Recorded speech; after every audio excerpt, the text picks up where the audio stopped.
తల్లిదండ్రులకు ఇష్టం లేకుండా పెళ్లి చేసుకున్న జంట కేవలం ఆ ఒక్క కారణం చూపి పోలీసు రక్షణ కోరలేరని అలహాబాద్ హైకోర్టు తేల్చెప్పింది. జీవితానికి స్వేచ్ఛకు నిజమైన ముప్పు ఉంటే తప్ప వారికి భద్రత కల్పించలేమని స్పష్టం చేసింది.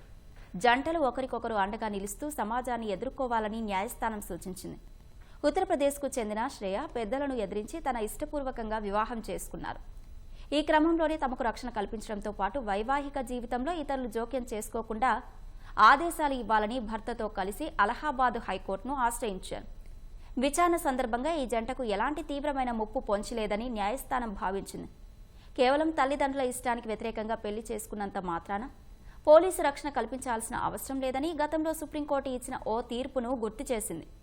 దాని ఆధారంగా తాజా పిటిషన్పై ఎలాంటి ఉత్తర్వులు జారీ చేయాల్సిన అవసరం లేదన్న న్యాయస్థానం ఈ పిటిషన్ను కొట్టివేస్తున్నట్లు వెల్లడించింది.